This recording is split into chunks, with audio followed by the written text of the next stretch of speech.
Hey y'all, I'm recording this after the fact, obviously. Um, Went on, it's Monday, I'm back at work. Um, Friday and Saturday, I went on a 24-hour survival challenge with my buddy Daniel Lewis. And, well, it's supposed to be a 24-hour challenge. The thunderstorms cut it down to about an 18-hour survival challenge.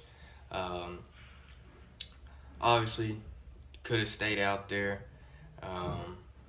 Taught a lot of classes in the pouring down rain on how to start fire, how to make a shelter. But this was my first time filming, so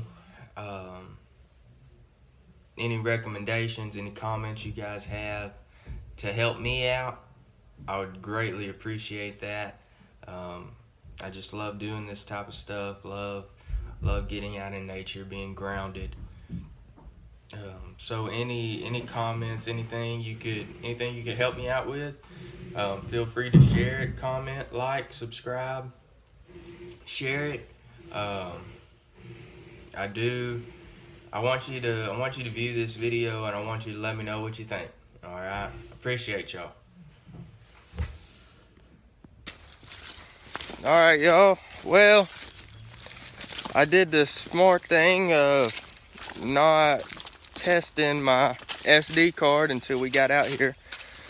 So everything is going to be filmed off the phone, off the good old iPhone. See the truck back there, leaving the truck in the dust, heading out on an adventure. Lewis, say what's up. What's up? So we'll walking back, trying to find a good spot.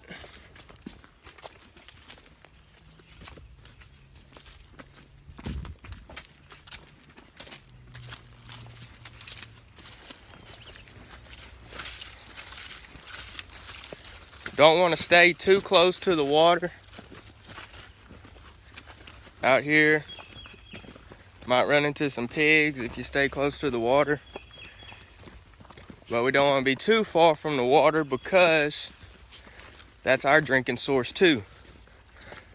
That's also going to be probably our dinner and probably breakfast and lunch.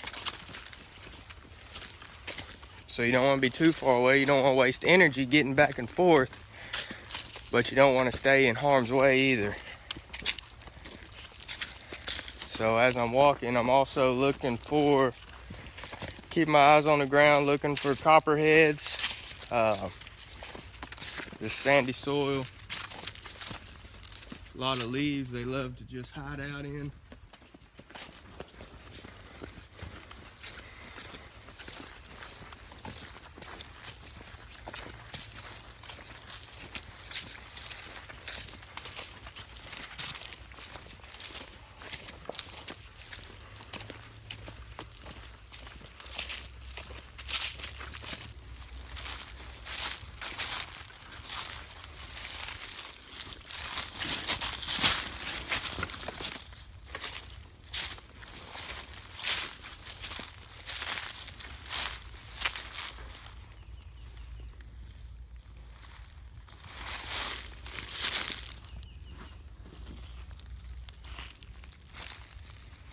Thought I heard something. Walking through these leaves.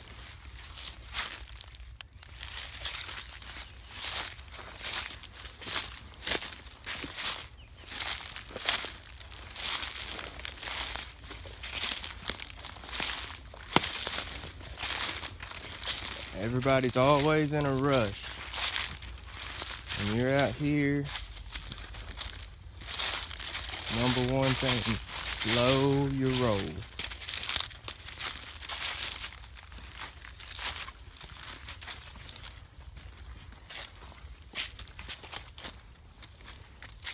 Slow your roll, be aware of your surroundings.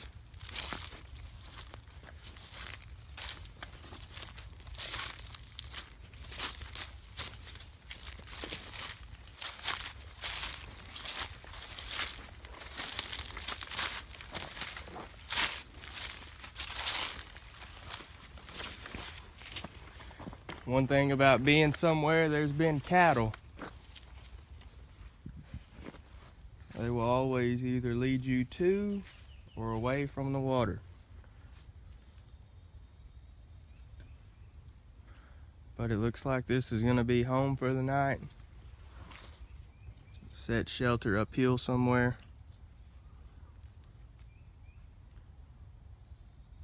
What do you think, Lou?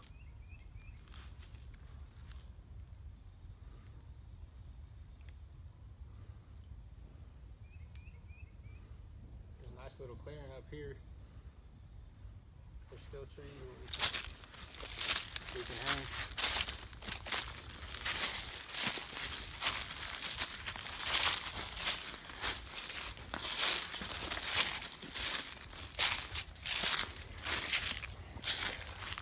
Lou brought his pow pow.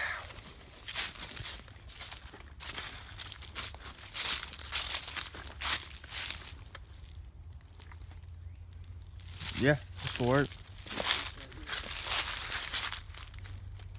Some trees Lou can hang from, up away from the water a little bit. Don't want to stay right down on the water. Besides pigs, you got water moccasins. Alright, start setting up.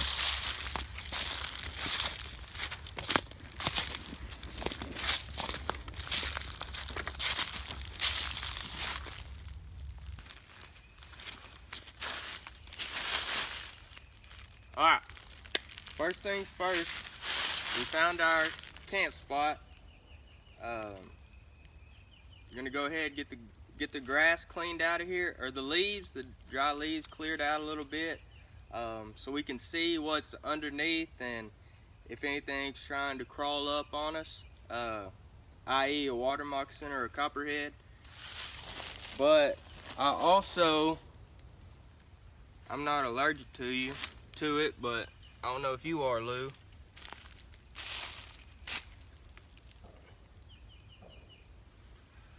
But this is poison ivy, and it is growing up all around our camp.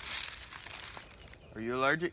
I've never had exposure to it. Well, I don't know. If I haven't had any issues with it. So Lou's gonna find out tonight whether if he's allergic to poison ivy or not. I know that I'm not when I picked it up, but you always want to be aware of that. So remember, it's a vine, leaves of 3, doesn't have jagged edges. It has more of a rounded edge on the leaves. The stem, where it comes together, will be a little red. When it's getting real hot, poison ivy will have a lot of red dots in it. When it's nice and it's been raining for a couple weeks like it has, it's going to be real green. So you won't see the red in it as much. But always keep an eye out for that. We're going to go ahead, start cleaning this stuff out, cut the video. First things first, we're going to go ahead, clear this out, designate us a fire spot where we're going to sleep at, and start gathering the stuff to make a fire later on. It's warm, so we don't need a fire right now. We just need a place to cook in a little bit. So stay tuned.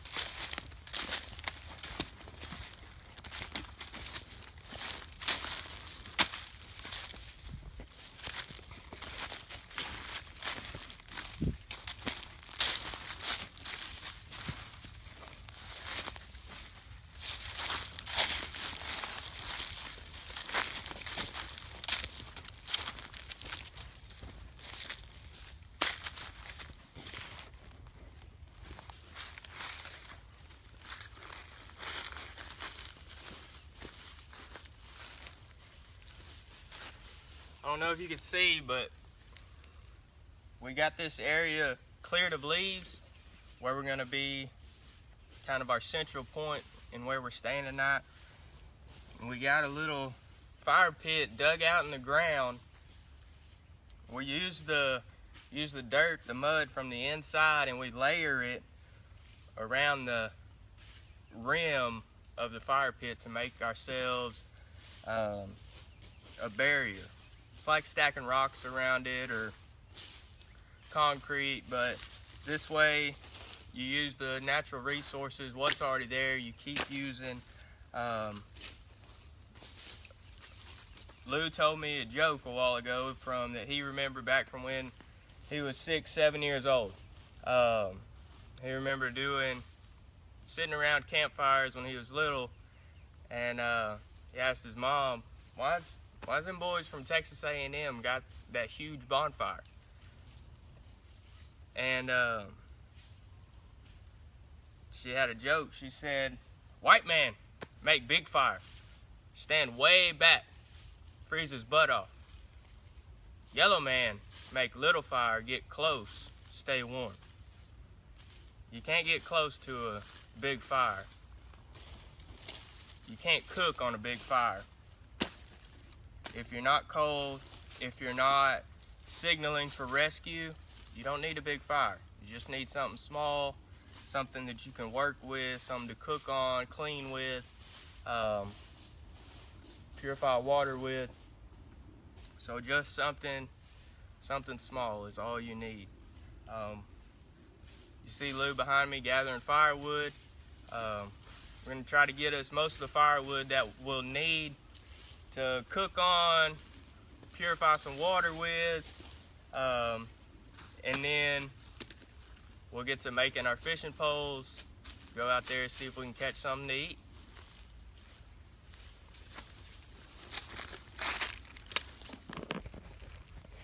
All right, we just set up Lou's hammock.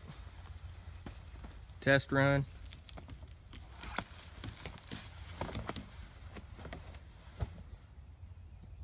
Like a boss. That fall. Cocoon. Roll up in there. Yep. Keep it dry. All right, Lou. Here, you take video. I'm going to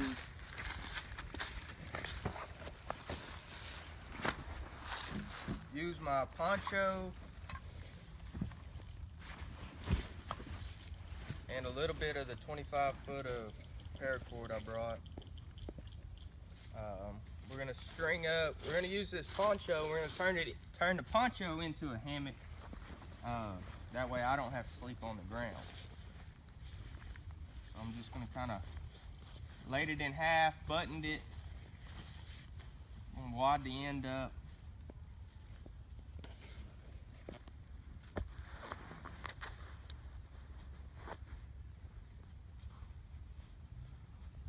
Double around there.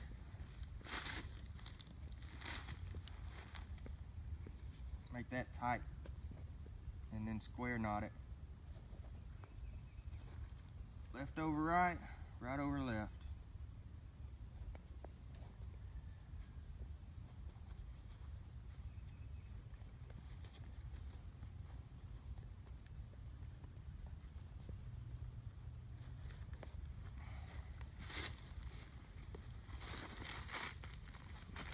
And I don't want to cut my cord until I absolutely have to.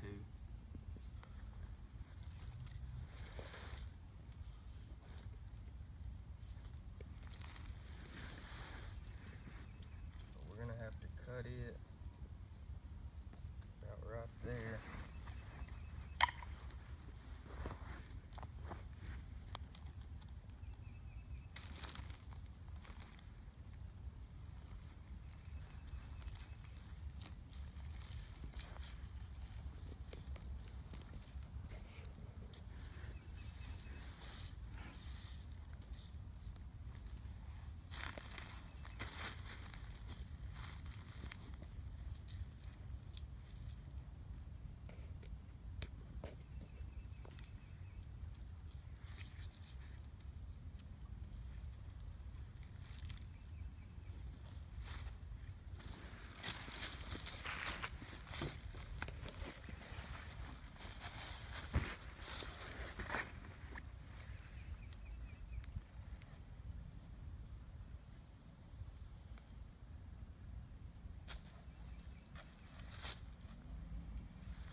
Knife up.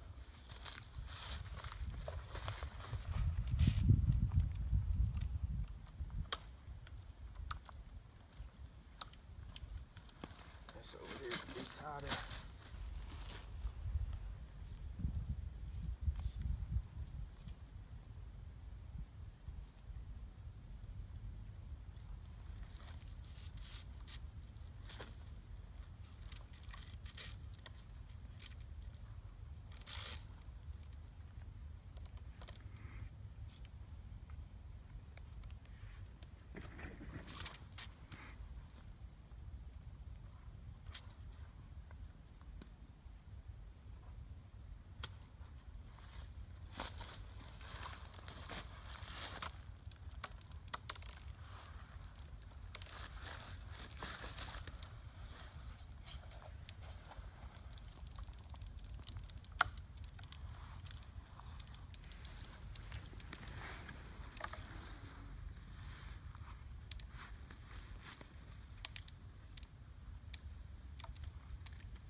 Nice and easy. Nice and easy. Now using a poncho, you don't have a lot of room, but I'm off the ground. And that's what matters, being off the ground. The snakes out here, scorpions, fire ants, that's your issue. If I fall from this high off the ground, it ain't gonna hurt that bad. I'll just get up and retie it. 550 paracord's your best friend in survival. I used quite a bit of it, but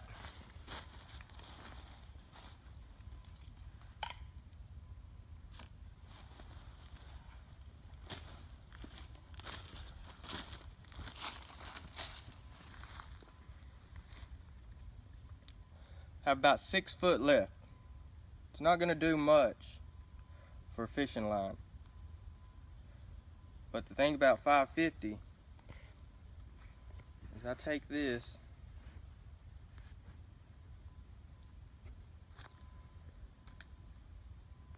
take the cut in,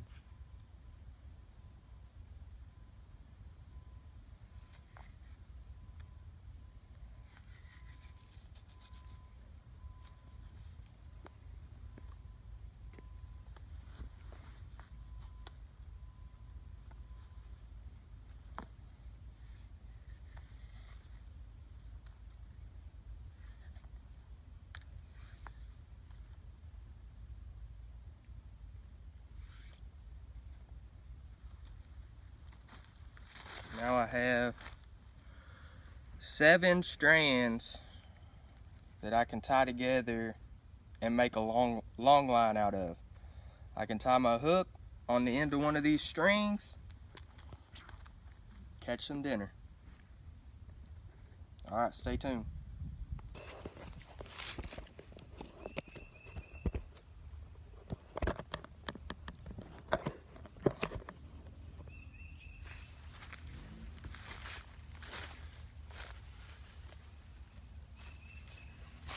Alright, so we got our line tied together.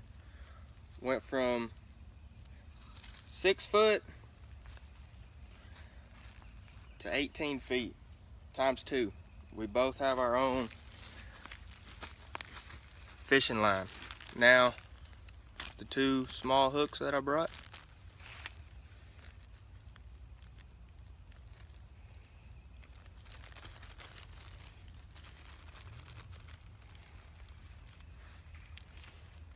there you go, Lou.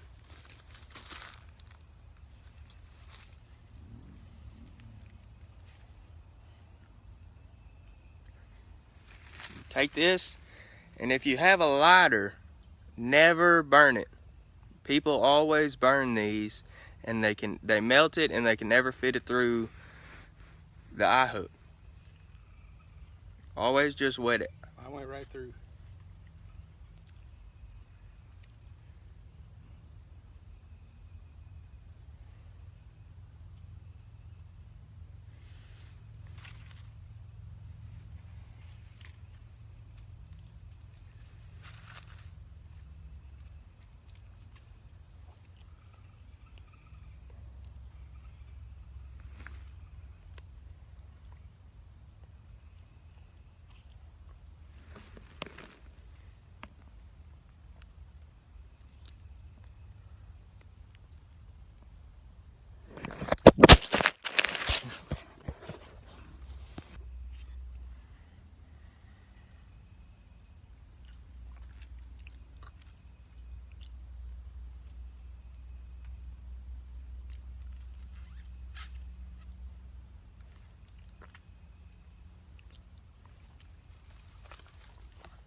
Well, that end didn't turn out like I wanted it.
Alright, so took me a little longer than Lou to get my paracord through the eye, but now we're gonna just tie it like regular fishing line. So 1, 2, 3, 4 through the hole.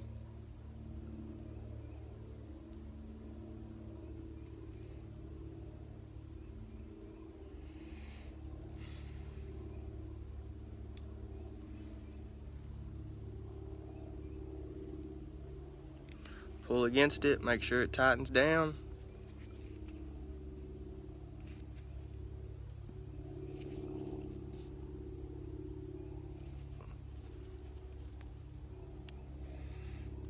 Four knots stacked on top of each other should work. Cut the excess off.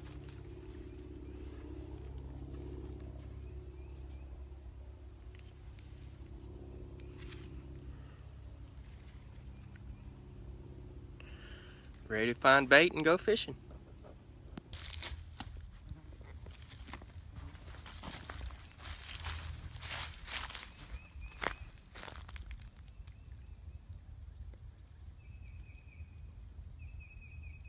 All right, Dalton, what you got going on the end of that line?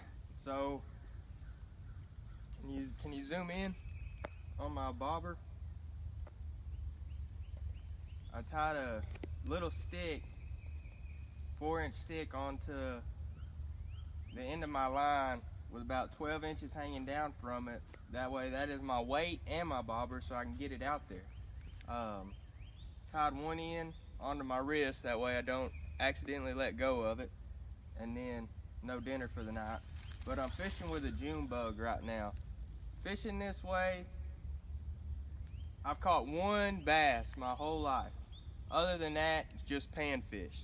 So, and in survival, that's all you need is a panfish. You don't need Moby Dick, you don't need something gigantic, just something small, get some protein, some energy, give you some comfort, roll on through the night. So this way, I'm getting a little bite right now. I just want to catch a panfish, so my June bug might be a little too big. We'll let it sit for a minute and see if we get anything.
Lewis getting pretty good bites over here.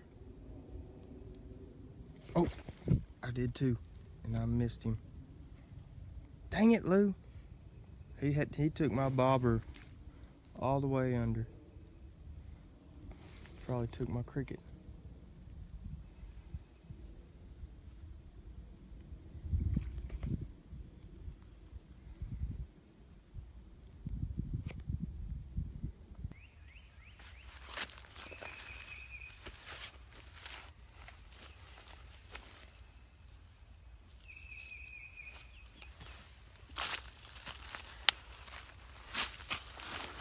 Alright, y'all, getting ready to start our fire. Lou's still down there fishing. Had a lot of bites, just not having any luck yet. So I'm gonna go ahead and start building a fire so I can start purifying some water for us to at least have something to drink tonight. You know, if it starts getting cool, we can warm up some water, heat our bodies up. Although it shouldn't get too cold tonight, shouldn't have to worry about that. But to teach y'all, show y'all how I like to do fires out here in East Texas. Get a handful of grass, all right? You don't need a lot. The finer, the better. When you can hear it snap and you know it's dry, that's good. But real fine, what I mean by fine is, you can see the difference. Thick, fine. Break it in half, and then I'm gonna take it, roll my hands like this. Just break those fibers down. The smaller the fiber is, the easier it'll take a spark. All right, so that's gonna be my number one.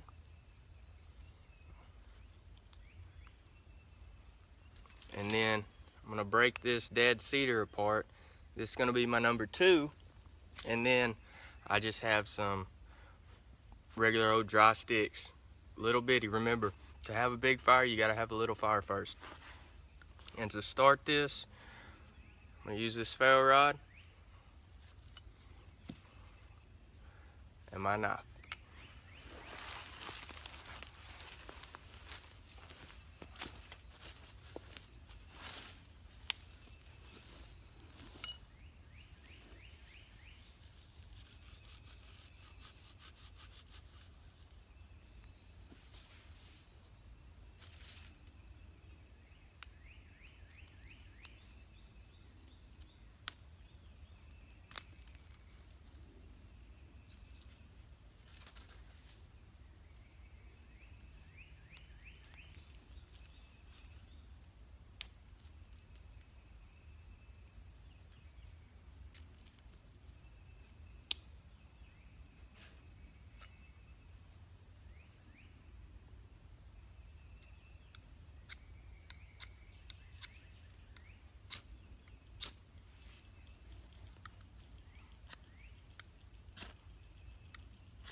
All right, so it took me a minute. Usually get it done a little quicker than that, but that's survival. Sometimes it's gonna be easy, sometimes it's gonna be hard. But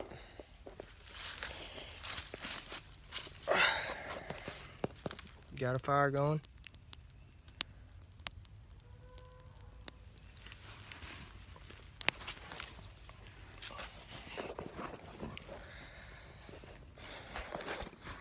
No matter how many times you've done this, I've lit fires thousands of times, and you know, it's a struggle every time. Sometimes it's 2 strikes, you got a fire going. Sometimes I lost count on that, 20, 30 strikes maybe. But you get it if you don't give up. If you just keep going, keep trying.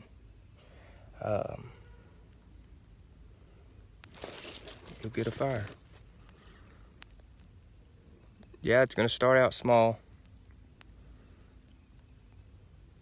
but it'll grow if you feed it. It makes me think of our spiritual walk.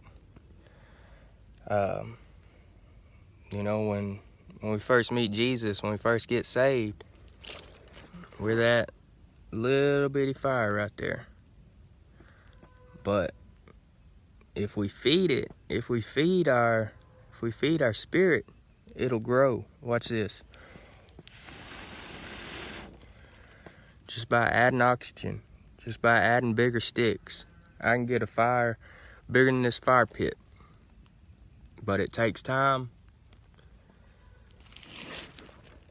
and it takes consistency. You know, tells me that I got to keep putting in the work.